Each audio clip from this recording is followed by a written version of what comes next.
Boa noite, meus amigos. Estamos aqui de volta, como sempre, começamos invocando a Santíssima Virgem Maria e Santo Padre Pio de Pietrelcina, porque roguem a Deus que nenhuma injustiça se cometa nesse programa. Muito bem, aqui o Tiago Cadedo me escreve dizendo assim: o ódio aos cristãos já é uma realidade preocupante. O simples fato de se expor como a atuação benéfica, algo como a atuação benéfica da Igreja Católica em Uganda, já é motivo suficiente para que você seja ridicularizado e obrigado a ver coisas como queimem o Papa.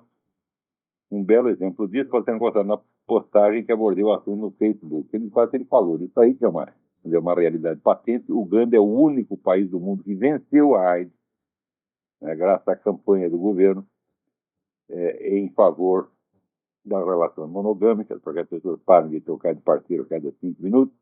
E isso, evidentemente, é a única coisa que funciona. Porque camisinha, em primeiro lugar, estoura. Segundo, ela em si mesmo não estourando, não é uma garantia total. A camisinha é um mito, uma lenda inventada pelo pessoal da Organização Mundial da Saúde para enganar as pessoas. E o fato de você expor isso aqui, dizer uma coisa óbvia: olha, Uganda venceu a AIDS, lá a AIDS não é mais problema. É o único país do mundo onde a AIDS não é problema. Você diz isso, as pessoas ficam com ódio, mas é uma coisa assim, absolutamente irracional. Então, a legítima é assim mesmo. Isso aí é como ódio anti-americano. As pessoas odeiam os Estados Unidos. Dizem que os Estados Unidos é o maior perigo para a humanidade. Por quê? Porque em todas as intervenções militares dos Estados Unidos no mundo, em todas as ações violentas que os Estados Unidos fizeram, na página do professor R.J. Rummel, vocês encontram os dados. De 1900 até 1987, o total de vítimas da violência americana no mundo foi 1.613.000. Né? Num período bem menor, que é de 1917 a 1987, a União Soviética matou 61 milhões de pessoas, né? E a China, de 1949 a 1987, matou 72 milhões. De modo que, se você for fazer a escala, né, entre os grandes inimigos mais perigosos da espécie humana, então, em primeiríssimo lugar vem a China, em segundo lugar vem a Rússia, e em centésimo lugar vem os Estados Unidos. Né? Agora, você só ouve falar, vamos dizer, da periculosidade americana, da agressividade americana, é uma coisa tão desproporcional, tão psicótica, e é evidente que nós não estamos discutindo com pessoas sérias. Aqui, o Antônio Carlos Ranauro Cosolino diz: acordei hoje com vontade de elogiar esse belo trabalho que você faz. Muito obrigado. Sei que você não tem tempo para responder os e-mails. Mas você pode falar sobre o amor divino, a importância dele para se compreender a obra de Deus por participação. Antônio Carlos, é o seguinte: a primeira coisa, se você observar todas as discussões públicas a respeito de se Deus existe ou não existe, você vai ver que, em geral, as pessoas tratam Deus como se fosse um objeto que você pode conhecer. Ora, um objeto supõe que existe, então, um sujeito que conhece, que você, existe um objeto separado de você, e existe um campo, um espaço dentro do qual se dá a relação entre você e o objeto. Mas acontece o seguinte, que quando se trata de Deus, não existe esse campo. Né? Deus é o próprio campo, é a realidade suprema, portanto, abrange todos os objetos, portanto, ele não pode virar um objeto de maneira alguma. Então, a maneira de conhecer Deus não é como um objeto discutindo, quem fez o mundo, existe uma causa primeira, tudo isso aí vamos dizer, é assunto para o Olívio Dutra, entendeu? É campeonato conhece. Tá? O verdadeiro modo de conhecer a Deus é você se abrir para o amor divino e ver o que acontece. Você vai conhecer Deus não como um objeto, mas como uma pessoa que age.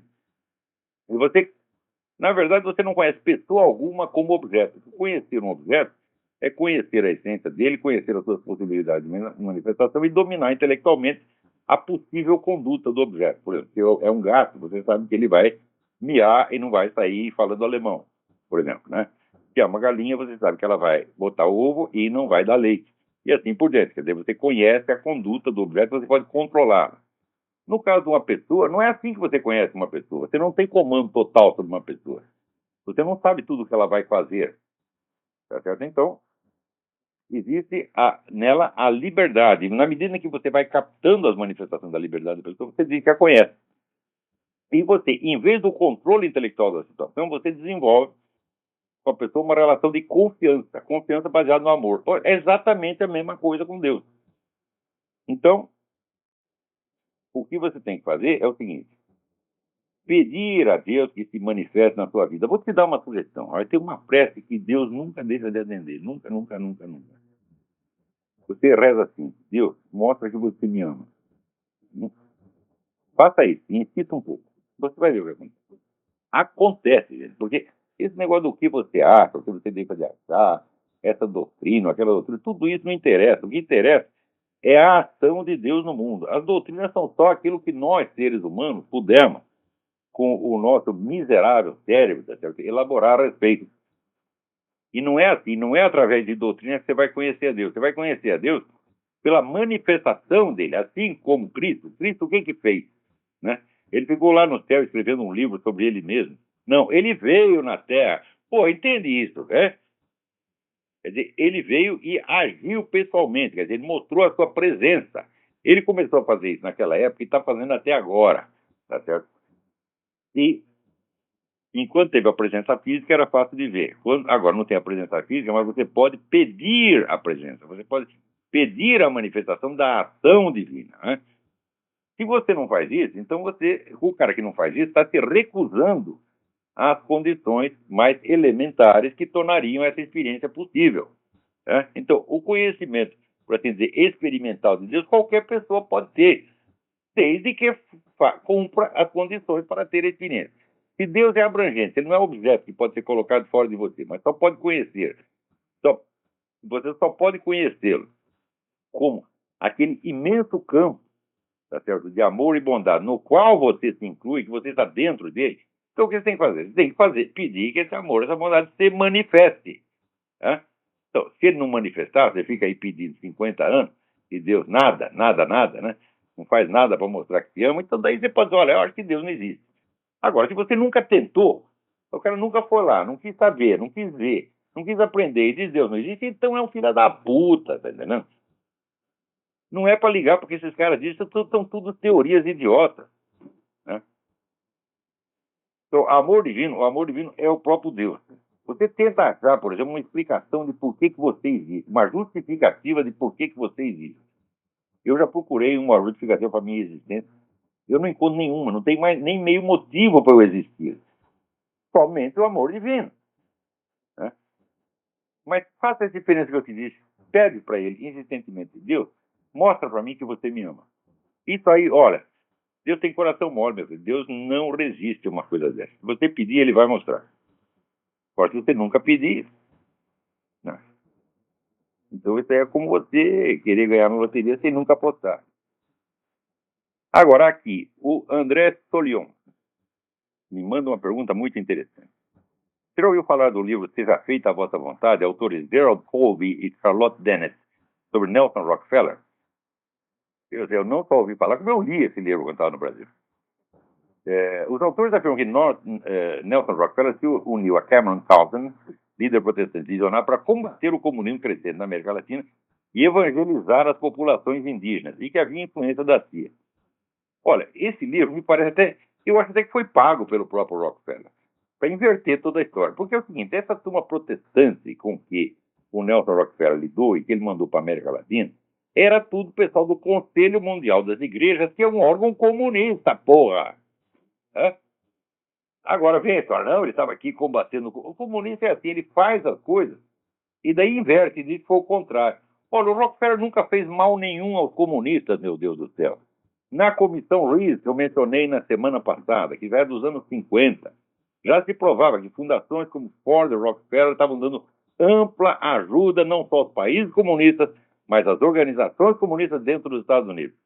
Agora, daí os camaradas publicam esse livro, que nos Estados Unidos não engana ninguém. Esse Colby e Dennett não enganaram ninguém nos Estados Unidos, porque todo mundo sabe qual é a do Rockefeller. Né? E vende esse livro. Aí no Brasil todo mundo acredita. Acha, olha aí, ele estava, né, combatendo o comunismo na América Latina. O Rockefeller jamais combateu o comunismo, coisíssima nenhuma. Esse livro é inversão total. O que ele estava é botando esses pseudo-pastores protestantes para fundamentar depois aquela campanha de que A Amazônia pertence ao mundo e não ao Brasil. Ele estava trabalhando para o governo mundial, né? E o governo mundial não tem absolutamente nada contra os comunistas. Ao contrário, dá dinheiro para eles. E por que dá dinheiro? É muito simples. Esse pessoal todo sabe que um regime comunista jamais existirá. Nunca. Vai ter regime com rótulo de comunista. Mas, quando você tiver um país todinho submetido a um regime nominalmente comunista, ainda haverá dentro dele, né, pelo menos 50% de iniciativa privada clandestina, né, e os banqueiros internacionais vão ganhar muito dinheiro, não só através dessa gente, mas também emprestando dinheiro para governos falidos, governos socialistas falidos, tá certo? E criando dívida, né, criando artificialmente dívida. Então, esse pessoal dos grandes bancos internacionais adora comunismo, meu Deus do céu, né? O comunismo para eles não faz mal algum. Comunista, meu filho, é que nem praga de urubu, cai no próprio cu. Quando você faz regime comunista, quais são os primeiros que morrem? Os comunistas mesmo. Foi assim na Rússia, foi assim na China, foi assim em Cuba, foi assim na Hungria, foi assim na Alemanha Oriental, foi assim em tudo quanto é lugar, né? Vietnã, Camboja, tudo. Então, comunista é aquele sujeito que tem a piroca retroativa, que retroage e vai para o própria bunda dele, tá entendendo? Sempre foi assim, né? Na verdade, quando a gente combate a ideia comunista, eu digo, mas olha, a vida dos comunistas depende dos anticomunistas, meu Deus do céu. Porque quando o comunista vence, no instante seguinte ele está morto. Agora, se a gente impede o cara de vencer e manda ele para casa, ele tem alguma chance de sobreviver. Sempre foi assim. Agora, procura esse negócio da comissão REESE, R-E-E-S-E. E lá você vai ver, não a opinião de 2 repórteres, mas o que foi a conclusão oficial da comissão de inquérito da Câmara dos Representantes dos Estados Unidos a respeito da ação dessas grandes fundações. Você veja, por exemplo, você entra na USP, você vai lá o seu vestibular para a USP, no dia que você passa, no dia que você vai fazer a inscrição, já está o cara da Fundação Rockefeller, já está o cara da Fundação Ford te oferecendo dinheiro se você fizer trabalhos universitários que fortaleçam os programas deles. Como, por exemplo, a lei de cotas, casamento gay, essa porra toda, tá entendendo? E é o programa da esquerda internacional. Eles estão enchendo você de dinheiro para... Você quer trabalhar para eles, quer defender as teses deles, quer defender as propostas deles, eles te enchem de dinheiro. Agora, chega lá e fala, olha, eu quero fazer uma tese sobre a colaboração do Nelson Rockefeller com os comunistas. Ah, meu filho, aí não tem jeito, né? Ninguém vai te pagar para dizer a verdade. Outra coisa, vou te dar uma recomendação. Procura os livros de um cidadão chamado Anthony Sutton, S-U-T-T-O-N. Ele foi um economista brilhante e dedicou a sua vida a estudar a colaboração do capitalismo internacional, especialmente americano, e especialmente do Rockefeller, Morgan, etc., com os regimes totalitários, comunistas e nazistas, né? E ele publicou um livro em 3 volumes, que se chama Tecnologia Ocidental e Desenvolvimento Industrial Soviético, mostrando o seguinte: a indústria soviética jamais existiu. Aquilo é tudo dinheiro americano, tudo. Os americanos construíram a indústria soviética para Stalin, né? Depois vem posar diante de comunistas. O que é isso, porra? Peraí, tem alguém na linha. Alô, quem é? Olavo? Eu? Oi, boa noite. É Marcelo, do Ornelas aqui de Município da Serra, Vitória, Espírito Santo. Marcelo, tudo bem? Tudo bem. Professor, eu gostaria que o senhor, se fizesse um paralelo entre Ulisses Guimarães e Tancredo Neves. Inclusive, eu noto que o senhor critica o Ulisses, né? Então, eu gostaria que o senhor fizesse um paralelo entre os dois, se possível. E também eu gostaria de entender o porquê que o Carlos Lacerda fez oposição a Jânio Quadros, sendo Jânio Quadros um conservador clássico. Bom, em primeiro lugar, o Lacerda era um concorrente do Jânio. Segundo, ele nunca confiou no Jânio e o tempo mostrou que ele tinha razão, né? O Jânio era um cara egocêntrico, maluco, só pensava em poder pessoal. Quando viu que o poder dele tinha limites, decidiu encenar essa renúncia para dar um golpe e voltar com plenos poderes. Então, essa é a verdadeira vocação do cara ditador. O Carlos Lacerda sempre percebeu isso e sempre combateu o cara com toda a razão. Quanto ao Tancredo Neves e Ulisses Guimarães, olha, sinceramente, eu jamais confiei em nenhum nem outro. Porque todo esse pessoal que veio da curriola getulista, o Getúlio fundou 2 partidos. Ele fundou um partido dos pobres, que era o PTB, e o Partido dos Ricos, que era o PSD. Tá certo? De modo que todo mundo ficasse a favor dele. Né? É mais ou menos como hoje. Você tem dois partidos, dois do mesmo lado. Tá certo? E o Getúlio inventou essa moda que corrompeu, parece que de uma vez para sempre, a política brasileira. Né? Quando caiu Getúlio, então apareceu a UDN, que era um partido conservador de direita, ao qual pertencia o Carlos Lacerda, ao qual pertenceu também o Jânio Quadros. Tá certo? E durante um breve período houve, então, um partido conservador no Brasil, que parecia ser uma alternativa a isso. E que, note bem, a tônica da UDN era essencialmente o combate à corrupção. Porque sempre que essa cambada getulista esteve no poder, meteram a mão em dinheiro público, que foi uma delícia. E depois, mais tarde, o pessoal comunista descobriu que combater a corrupção podia não só render dividendos, como podia esconder a própria corrupção deles. Você vê que na década de 90, qual foi o partido que mais combateu a corrupção? Foi o PT. Qual foi o partido que mais roubou? O próprio PT. Nunca na vida brasileira houve um fenômeno de roubalheira como o mensalão. Era roubalheira oficializado. E também, olha, na história do mundo, se você perguntar assim, houve algum governo no mundo que comprou o parlamento inteiro? Nunca. Só no Brasil. E isso feito pelos caras que mais combatiam a corrupção. Você vê aqueles discursos, Zé Dirceu, Genuíno, Mercadante faziam nas CPIs, né? Eles diziam, não, a empresa tal criou um Estado dentro do Estado. Quem está criando Estado dentro do Estado era o PT mesmo. O que é o mensalão se criou um Estado dentro do Estado?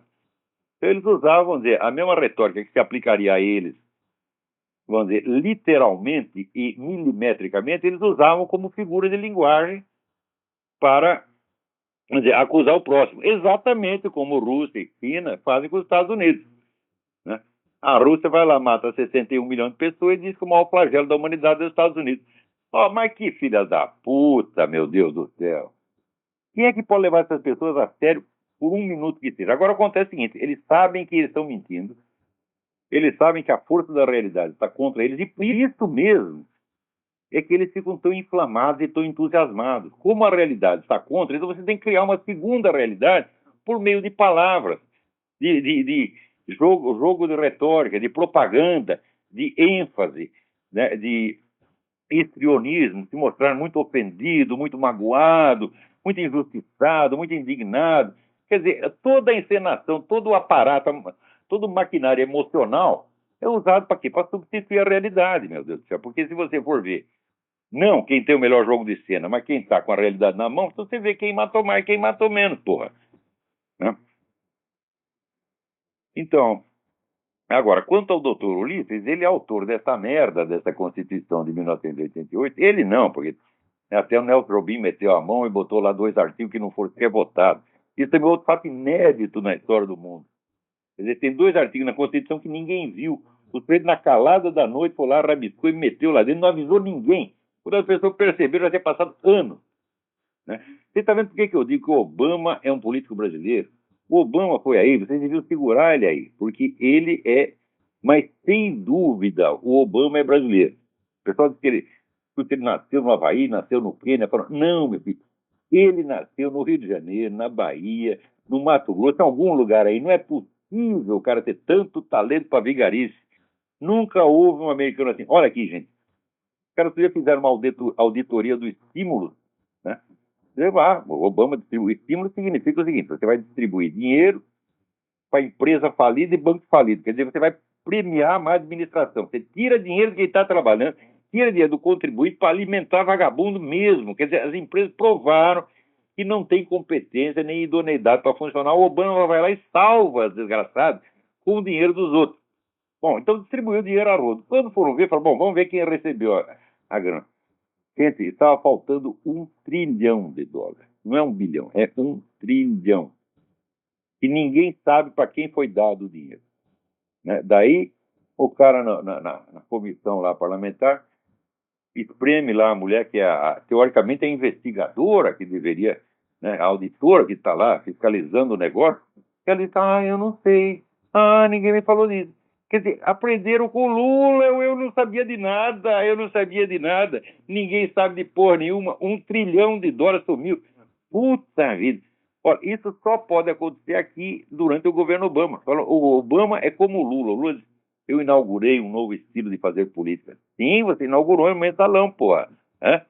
E aqui o Obama também inaugurou um novo estilo de fazer política, que é assim, meter a mão. Né? Olha aqui.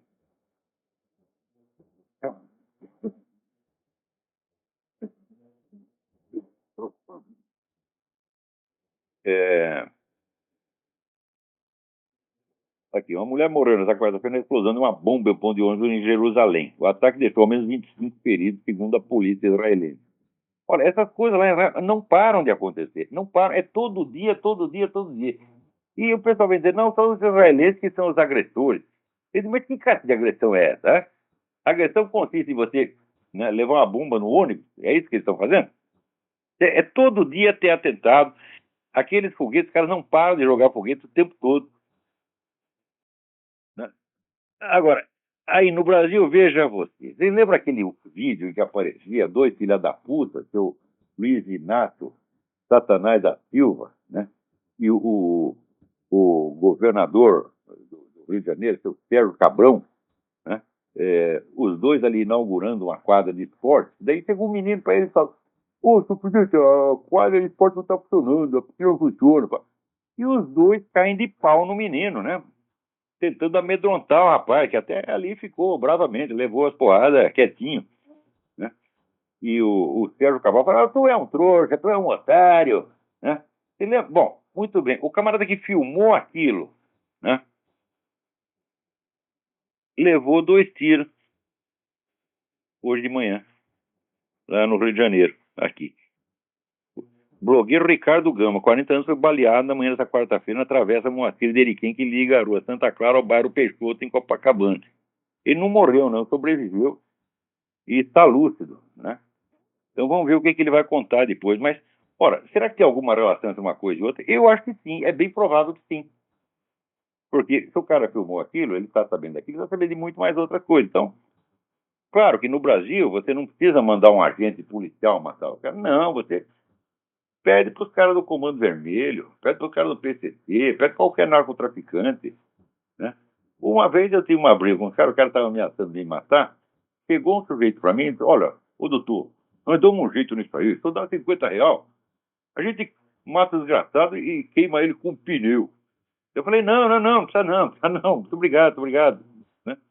Rejeitei a generosa oferta, mas poderia ter queimado meus inimigos no pneu e eles desapareceriam. Então, não precisa fazer violência oficial, você não precisa de KGB, você tem coisa melhor, você tem os bandidos que estão. Veja, o pessoal dessas quadrilhas brasileiras são todos amiguinhos das Farc, o qual é amiguinho do governo. Pronto.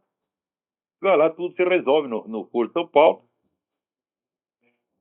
Então, o assassinato político camuflado é a coisa mais fácil de fazer no Brasil. Não digo que foi feito, mas é uma possibilidade bastante razoável. Agora, eu estava falando do Obama.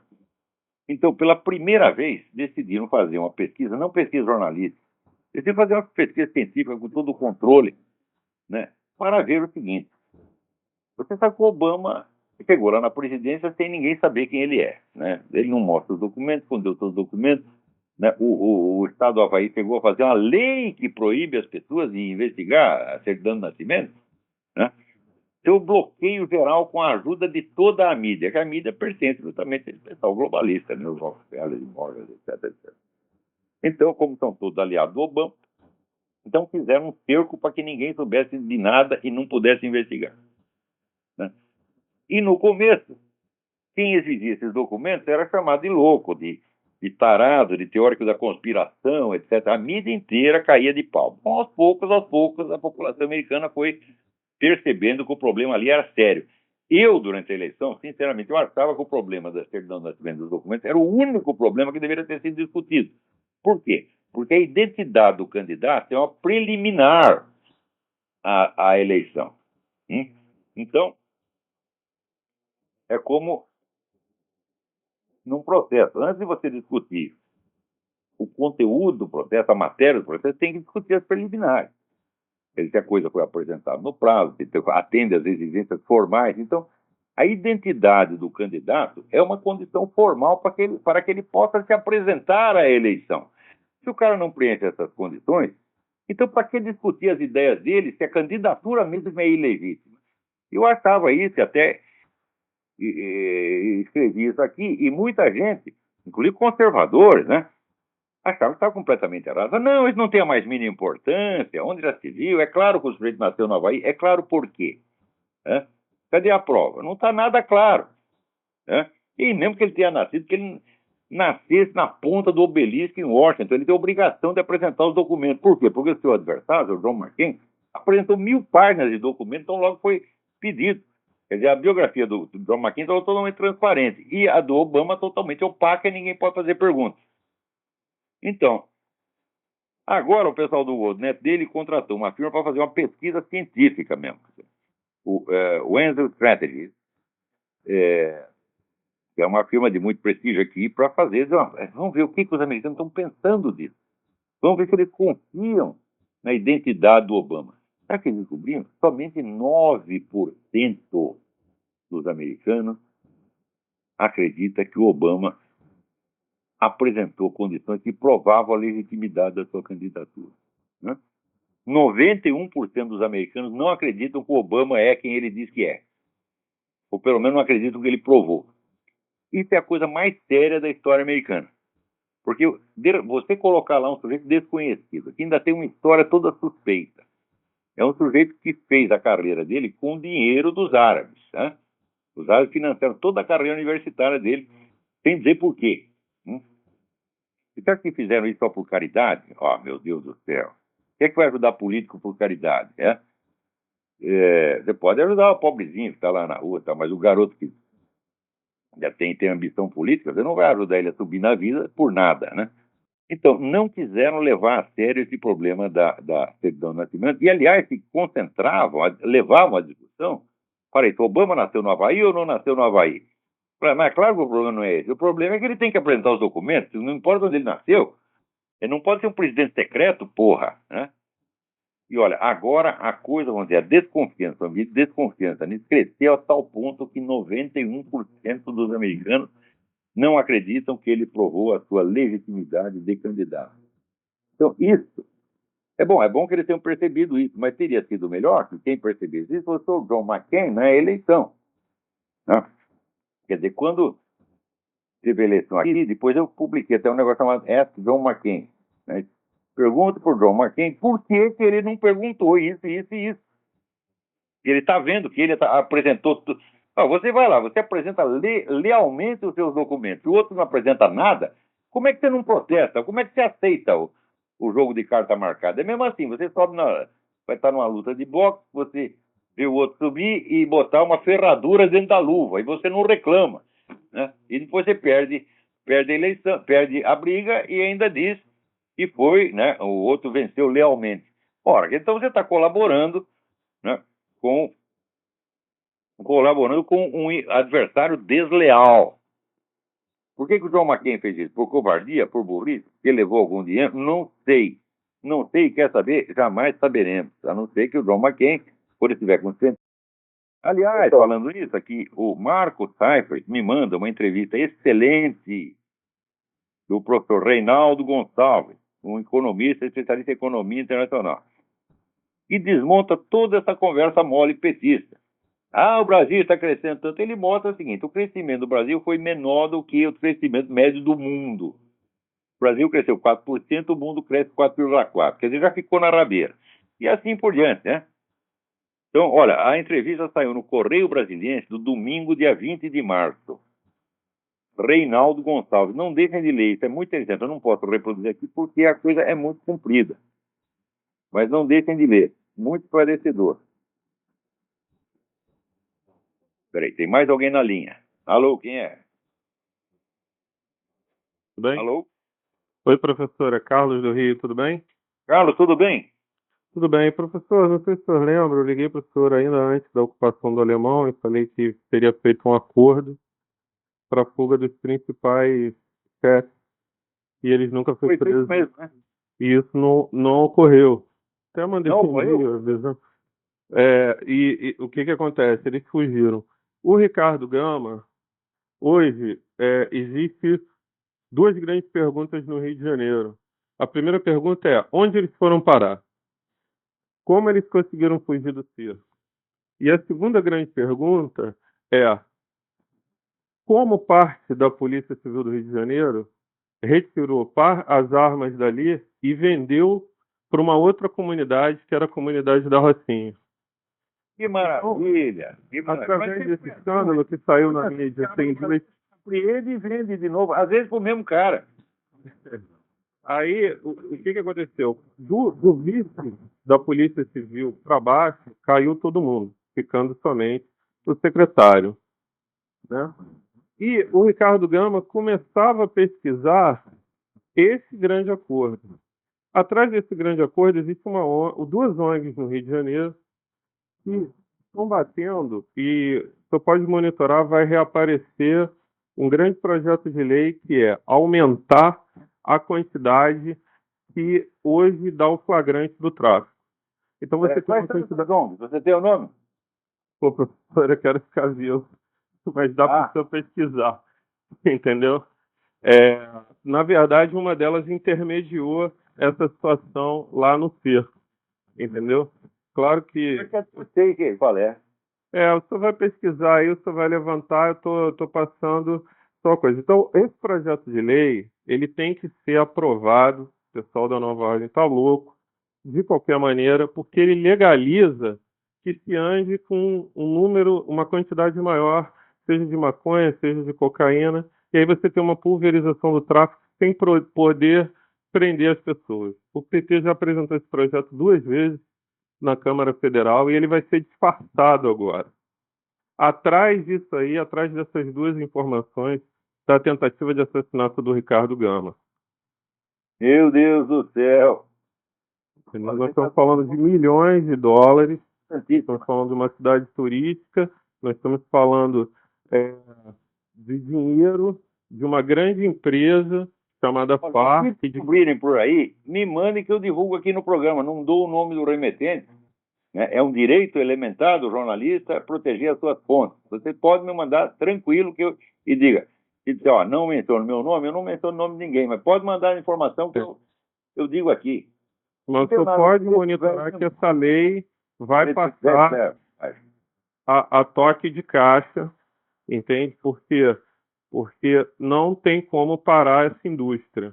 Eles são sócios da indústria, não tem como parar essa indústria. Então, eles vão aumentar a quantidade que o usuário, teoricamente, pode ter, e todo traficante vai passar por usuário. Eles vão passar a trabalhar com quantidades menores e vão poder circular a cidade. Quando for feito flagrante, ele é só um usuário. Esse o tráfico é essencial para a subsistência da esquerda latino-americana inteira. Se você, por um lado, você vê o que está acontecendo localmente no Rio de Janeiro, por outro lado, você acompanha e a parceria desses partidos de esquerda com as Farc no quadro do Foro de São Paulo, você pega o quadro inteiro. Narcotráfico no poder. Exatamente. Do outro lado, né, se reativa aqui uma CPI das armas e se reativa no Congresso Federal. Eles são todos articulados a proibição de que a gente compre arma, mas lá... Claro, só pode ter arma. O traficante e a turma do PT, porra. Eles tinham .50. Como o Hitler fez na Alemanha. A tropa de choque, né? A nova SS carioca. Depois você tira o cidadão comum. Então, para obter arma é só mostrando uma carteirinha do partido. É o que eles vão fazer no Brasil, já estão fazendo. Exatamente. Então, eu vou até mandar, mas monitora, porque essa lei vai reaparecer, disfarçado ou não, no Congresso Federal. E ela vai passar. Você está aí, eu estou aqui, eu estou longe. Então, me mande por e-mail. Tá? Isso. O golpe é aumentar a quantidade que dá o flagrante no que diferencia. Porque o que diferencia o usuário para o traficante é uma quantidade. Quando ele é preso, vai para o instituto, o que foi preso, é feito um relatório técnico e aquilo faz a diferença. O golpe está aí a ponta, está revelado. esse foi o problema do alemão, a pancada no carro. Fica com Deus, professor. Um grande abraço. Também muito obrigado por essa informação, mas me mantenha informado. Não, Ok. para por aí não. Vai me mandando material que a gente fala aqui, não cita nome nem nada. Então, olha só que cada coisa impressionante. Puta vida. Quer dizer, olha, o pessoal falou o buraco é mais embaixo. Falou, olha, não tem embaixo, não tem, né, o fundo, não tem fundo essa porra. Pode cair indefinidamente. E todo mundo, quanto mais cai, né, mais tenta dar a impressão de que está tudo normal e não está acontecendo nada. Por quê? Porque se você for dizer o que está acontecendo, você chora, né? Então é melhor não falar dessas coisas, né? Vamos conversar de futebol, de mulher, do carnaval. É exatamente o que está fazendo. É essa turma toda das Forças Armadas, que diz que são os grandes garantidores da segurança nacional, estão tudo só pensando em aposentadoria. Tirando aquela meia dúzia de pessoas honradas, entre os quais a turma do Jornal em Confidência, Coronel Migues e outros, que eu tenho muita honra de ser meus amigos, o resto é tudo um bando de boiola, viu? Alô, tem mais alguém aí na linha? Quem é? Alô? Sumiu. Tem mais outro, vamos lá.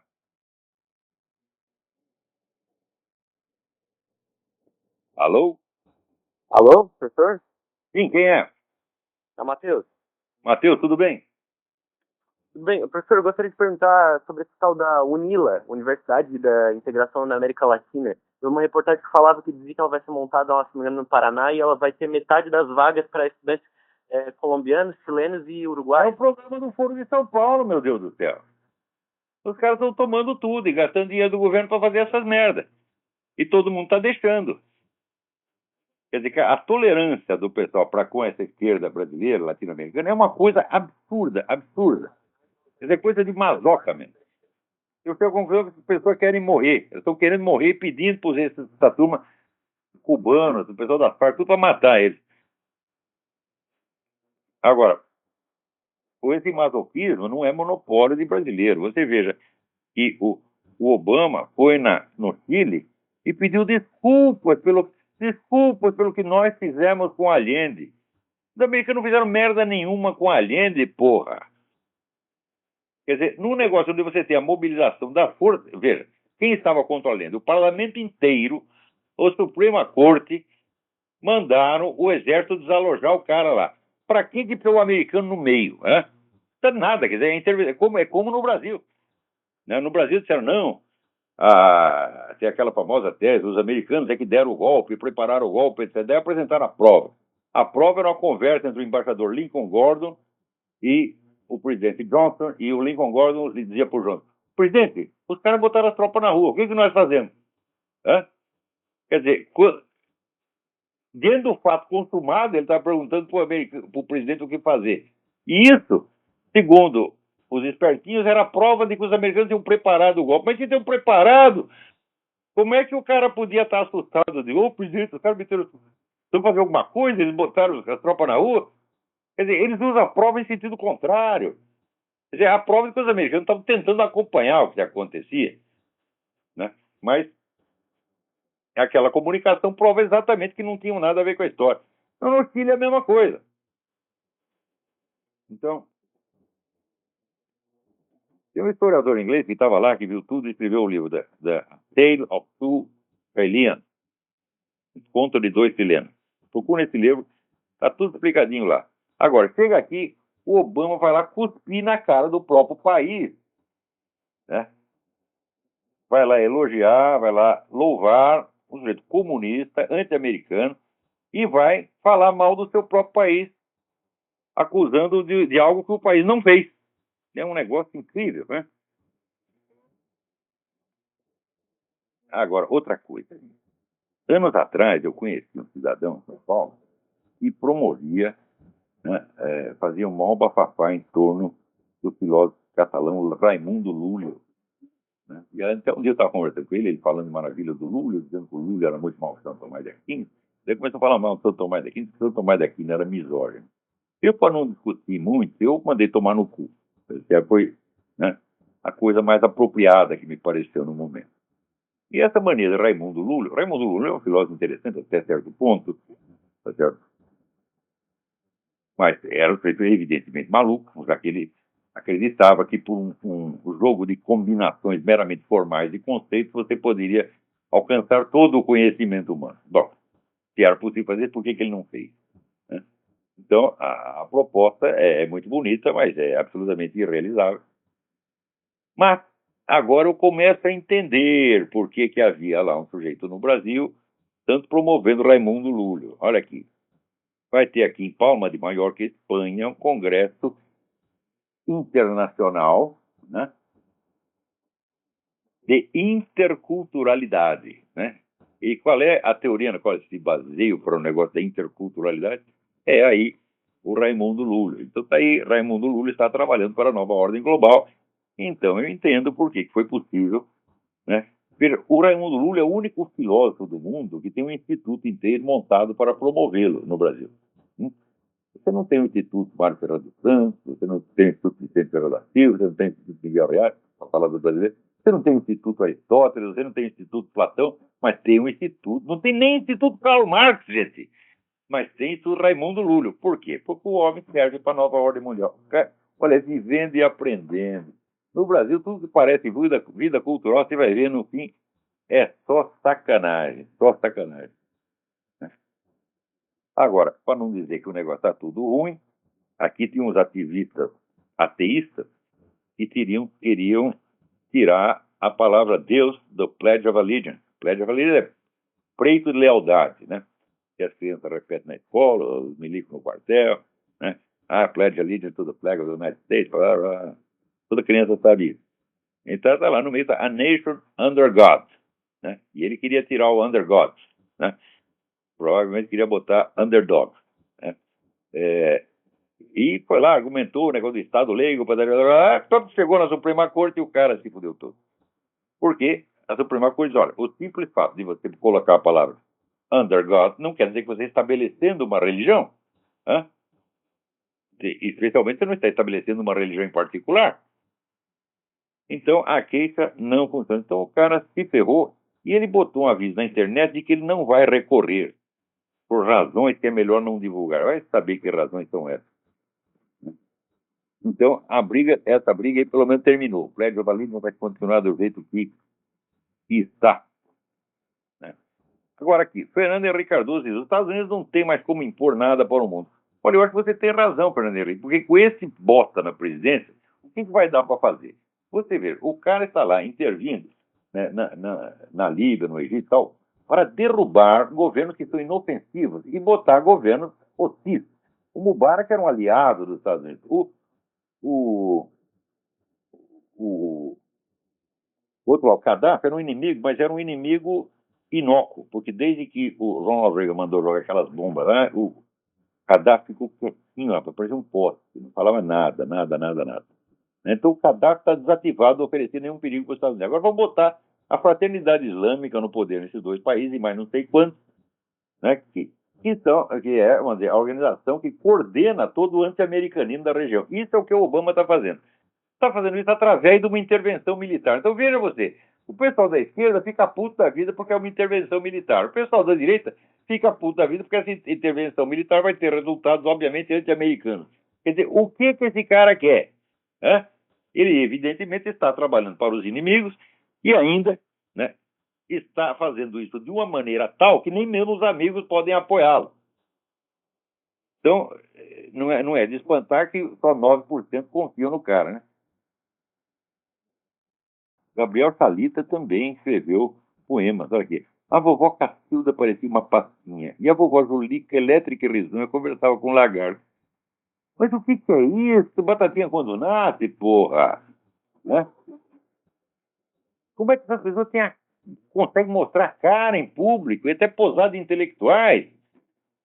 Você vê, uma coisa não tem fundo mesmo, pode cair indefinidamente. Né? E olha aqui, o padre Luiz Carlos Lodi da Cruz, lá do Provida de Anápolis, botou um texto muito bom no site dele, chamado Disque Perseguição Religiosa. Né? Quer dizer, o Brasil não tem uma lei que tipifique como crime a oposição ao homossexualismo. né? O PLC 122, que pretende depois desarquivar, mas não foi aprovado ainda. Mas antes mesmo de ser aprovado, já está, né? Já está em vigência, porque a Dilma criou um serviço de para você denunciar perseguições anti-homossexuais. Puta, meu, que perseguição anti-homossexuais existe no Brasil? O Brasil é um país em que as vovozinhas assistem show de traveco às 3 horas da tarde junto com seus netinhos, porra. Não acontece nada para essa gente. Até as estatísticas que dizem, olha, morreram 120, né? Homossexuais. E 120 no país que morreu ao mesmo tempo 50 mil outros. O que é isso? Que palhaçada é essa? Agora, a perseguição religiosa existe sim. No Brasil está ficando cada vez mais séria. Quer dizer, a hostilidade, o ódio está ficando cada vez mais evidente. Então, o padre aqui, numa coisa irônica, né, botou aqui o disque perseguição religiosa. Né? Ai, ai, ai. Bom, então, gente, eu vou parar por aqui mesmo, porque aqui está chovendo, está vindo uma tempestade, e nós usamos uma conexão satélite, uma merda de conexão, né? E quando tem tempestade, você tem que desligar tudo, né, e se esconder embaixo da cama. É exatamente o que nós todos vamos fazer. Até a semana que vem. Muito obrigado.